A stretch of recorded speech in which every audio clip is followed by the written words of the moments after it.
Hi everyone, Miss Brooke here, back for another Word of the Month book. This month, December, the word is responsible or responsibility. And I'm going to be reading to you the book I Am Ruby Bridges by none other than Ruby Bridges herself. And there is a message to the readers that I'm going to go ahead and read to you now before I read to you the book. As I began writing I Am Ruby Bridges, I knew I wanted to unfold a different version of my story, one that was told from my own 6-year-old self and met a picture book reader's eye to eye. I wanted to invite young readers today to probe deeper and offer them a new window into another morsel of history. My goal was to captivate these curious minds while teaching them about a very important moment in time in our history, a moment that changed the face of education in our country. I naturally leaned toward the sense of humor of a child. I thought back to my own sense of humor as a 6-year-old, and voila! Out of the mouths of babes, this version was born.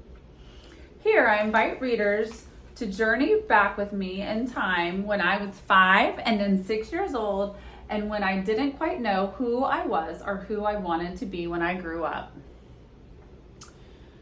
Most of us at that time had no idea where our names originated. I wanted to create a space for young children to read my story from the perspective of me as a child, and I hope they discover I was not much different from them. I was inquisitive, creative, and inquiring, just like them. Finally, I must mention the illustrations. Oh my, they allow readers to take a colorful, lively journey with me. What a trip this will be. Ruby Bridges. All right, I'm going to go ahead and read you Ruby's story from her 6-year-old self. Now, I am Ruby Bridges. When I grow up, my work will be precious. I will bridge the gap between black and white and hopefully between all people. I suppose some things in life are just meant to be. Here's Ruby getting ready for school. 1960. Before I started school, I wasn't thinking about who I would be when I grew up. What I was thinking about was how much I didn't even like my name. I thought Ruby was a name for little old ladies. It was much too old for someone my age. After all, I was only turning 6. I told my grandmother. She is the one who chose this name, Ruby, for me. Well, that explains it. No wonder it's such an ancient name. But I loved my grandmother. I thought, I'll just have to live with it, and I'll try to grow into it. Surely I didn't want to hurt her feelings.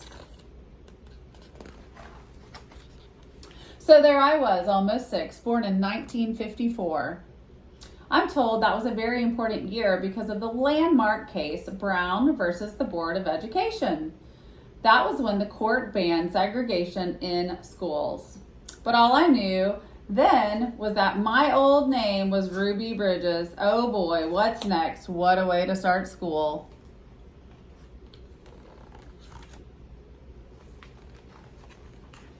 Oh well, how bad can it be, I thought. It's not like I'll be the first Ruby in the world, just the youngest one, so off to school I go. It's a regular school with lots of other kids to play with, and I make new best friends. Even my teacher is nice, and it's not hard at all. Surprisingly, it's easier than I thought it would be. I get lots of gold stars every day. Life couldn't be easier. Then, just as things are going really well for me, surprise! I find out my parents have decided I'm switching schools to a better school, they say, with better opportunities. But first I must take a test to get in. Opportunities for Ruby. What are opportunities anyway, I thought, and why do I need them, especially if a test comes with them? But then I thought, I'm already getting gold stars, so how hard can it be? Besides, there's no turning back now. It's what my parents want for me. opportunity. And guess what? Another gold star. I passed the test. Can you believe it? How lucky can an almost 6-year-old with an old name like Ruby be? I was about to find out because my mom said I'd be getting started at a brand new school the next morning and I had better behave. First day. No more walking to school with my best friends. There are 4 very tall men at my door to drive me to school, and they are white men. Who in the world are they? And who told them I needed a ride to school anyway? Federal marshals, they tell me, sent by the President of the United States. Federal marshals sent just for me? Wow! That must have been a very special test that I passed because they said I'm the first. The first what, I thought. I didn't find out what that meant, that the first really meant until the day I arrived at this new school.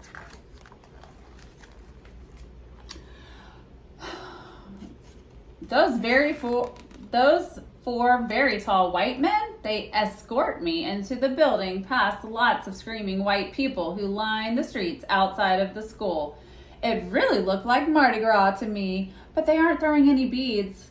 What's Mardi Gras without beads anyway? Once I get inside, I meet the new principal, and she's white too. I wasn't taken to my new classroom until the next day.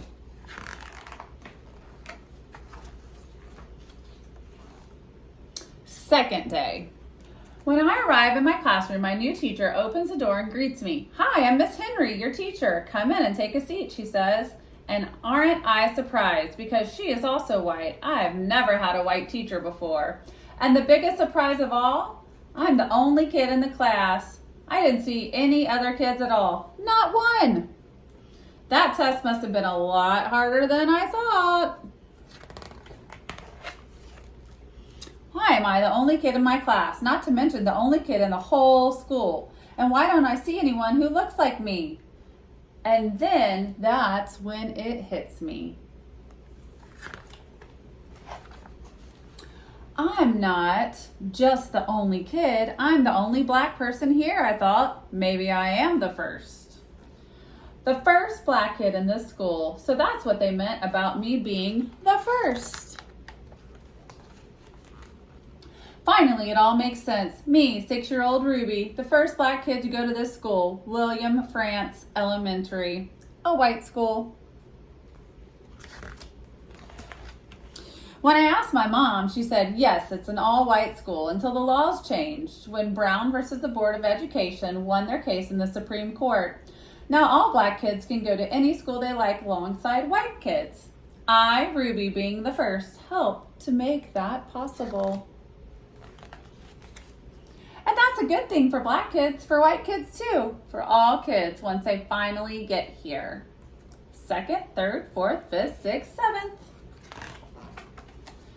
I just want to know one thing. When are they coming? Because I know they are just like me, and who cares what colors we are? I'm just happy Brown versus Board made it right. School is just school, and kids are just kids. I'm sure they'll all show up soon enough, and I can't wait.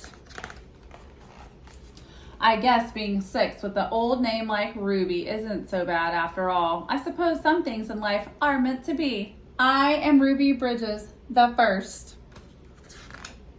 The end.